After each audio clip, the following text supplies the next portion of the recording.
इसलिए south India वाले लोग ऐसे नहीं लिखते हैं, वो गोलिया गोलिया के लिखेंगे यहाँ से। और कागज पे प्रॉब्लम ये है कि बिना कागज के काम नहीं होता है ये, और बहुत बड़ी संख्या में पेड़ काटा जाता है। इसका एक बहुत बड़ा कारण ये बनता है कि जितने स्कूल है तभी आप बदल देते हैं ताकि उनकी कमाई हो सके, और गवर्नमेंट को इस सबसे कोई मतलब नहीं रहता है। कौन सा किताब आप में स्कूल में लगेगा ये जानते हैं किस पे डिपेंड करता है? जब आप रेस लगा रहे होते हैं तो आपको एक फिक्स कदम ताल से दौड़ना पड़ता है, और अगर वो बिगड़ गया तो फिर नहीं सुधर पाता है।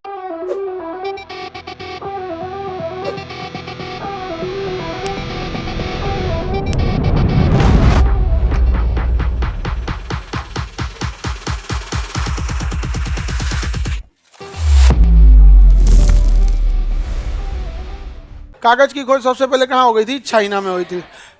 चाइना में हो गई थी। उससे पहले हम लोग के यहाँ पांडुलिपि होती थी, कागज के पत्ते इत्यादि पे लिखा जाता था। तो उत्तर भारत में जो पेड़ थे, उत्तर भारत में उनकी पत्तियां गोल होती थी, तो इस पे कोई भी अक्षर लिखिएगा ना तो चल जाएगा। इस पे कोई भी अक्षर लिखेंगे तो क्या होगा? चल जाएगा। जैसे क लिखिए, ख लिखिए, चल जाएगा, क्योंकि छोटी पत्तियां का ना अंदर सिरा विन्यास जालिकावत होता है, मजबूत होती है। और वही साउथ इंडिया में केला का पत्ता, साउथ इंडिया में केला का पत्ता, और जहाँ इस पे लंबा अच्छा लिखिएगा ग से गदा तो धाए से केलवे फट जाएगा। इसलिए साउथ इंडिया वाले लोग ऐसे नहीं लिखते हैं, वो गोलिया गोलिया के लिखेंगे यहाँ से। साउथ इंडिया की भाषा पढ़िएगा ना, इस टाइप का रहेगा, केलवा का पत्तियां ना फटे। क्या क्या लिख देता है पता नहीं चलता है। ये लिखे हैं कि तुम पढ़ रहे हो बकलोलो। एक तो लड़का के टी शर्ट पे लिखा था, I don't like those who read my T shirt. एक सीख रहता है, एक फैशन हो गया ना, कुछ कुछ उस पर लिखवा दे रहा है सब। हाँ लिखा हुआ आता है। एक तो अखबार ऐसा लिख लेता, पूरा पूरा न्यूज पेपर। हमको लगा अखबार सट लेगा, ध्यान से देखे उधर बैठल तक हमको लगा ये अखबार साट के आई ले, पूरा उस पर लिखा हुआ था।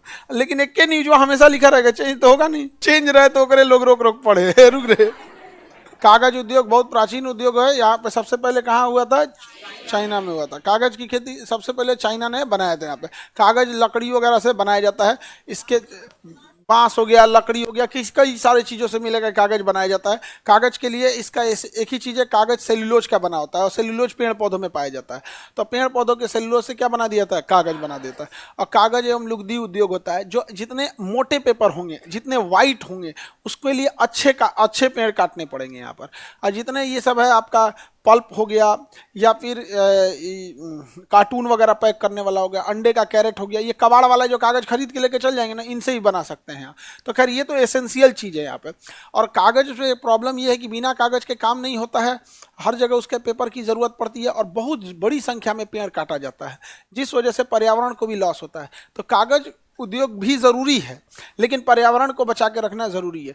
इसका एक बहुत बड़ा कारण ये बनता है कि जितने स्कूल हैं वो सारे स्कूल वाले मोटे दफ्ती के कागज़ बनवाते हैं, मोटा पेपर का, और हर साल की तबियत बदल देते हैं ताकि उनकी कमाई हो सके। कमाई क्या हो सके। जबकि इंडिया में देखोगे तो 12th तक के लिए सबसे अच्छी कोई किताब है तो एनसीईआरटी है। सबसे अच्छी किताब कौन है? एनसीईआरटी है। लेकिन स्ट्रेटेजिकली तौर पे एनसीईआरटी को बैन कर देगा सब। किसी भी स्कूल वगैरह में देखोगे एनसीईआरटी से ज़्यादा अपन लिखल का पढ़ाएगा, क्योंकि उसमें कमीशन क्या है? ज़्यादा है, और गवर्नमेंट को इस सबसे कोई मतलब नहीं रहता है, कोई मतलब नहीं है। कौन सा किताब आप में स्कूल में लगेगा ये जानते हैं किस पे डिपेंड करता है?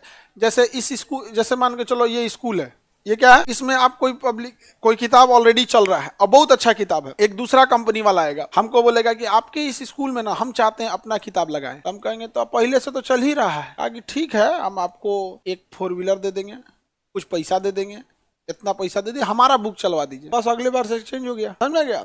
आजकल रिश्वत का तरीका बदल गया है। घर बनवा देंगे हम, गजब गजब चीज हो गया। अब रिश्वत अब नहीं बोला, अब गिफ्ट बोला जा रहा है। गिफ्ट, अरे गिफ्ट माने कौन चीज हो गया? एगो डेयरी मिल्क। ये बदलना गलत बात है। आपको एनसीईआरटी बुक की पावर बताओ। नीट का जो पेपर होता है, जो डॉक्टर बनेंगे, एनसीईआरटी अगर आप पढ़े हैं, चाट गए हैं दीमक की तरह एनसीईआरटी, तो नीट टॉप कर जाएंगे। नीट क्या कर जाएंगे? टॉप कर जाएंगे। लेकिन समस्या समझो एक नीट के बच्चों की, उसको वो 6 से क्लास से नीट का एनसीईआरटी हटा के और नॉर्मल किताब थमा के दिया गया है उसको। एनसीईआरटी किताब नहीं है, एनसीईआरटी एक तरह का अध्ययन का तरीका है। आप एनसीईआरटी जब किताब पढ़िएगा तो उसमें जो क्वेश्चन होगा वो 4 टाइप से 5 टाइप से क्वेश्चन पूछेगा। एक fill in the blanks, true false, short answer, medium answer, long answer. इससे क्या है ना, आपका सर्वांगीण विकास होगा। यहाँ पर प्रैक्टिस सेट जो पीछे देता है यहाँ पर, लेकिन उसको क्लास 6 से बेचारे के हाथ से छीन लिया। जब 12th में आया तो कहा कि यही पढ़ना है, अब उसको तो बिगाड़ दिए। जब आप रेस लगा रहे होते हैं तो आपको एक फिक्स कदम ताल से दौड़ना पड़ता है, और अगर वो बिगड़ गया तो फिर नहीं सुधर पाता है। तो एनसीईआरटी इतनी बेहतरीन किताब है। यूपीएससी, बीपीएससी एवं सभी राज्यों की सिविल सेवाओं की परीक्षाओं एवं नीट जी आदि की तैयारी करें भारत की सबसे बेहतरीन coaching centre Khan global studies के साथ। अधिक जानकारी के लिए हमारे दिए गए हेल्पलाइन नंबर 8757354880 पर संपर्क करें।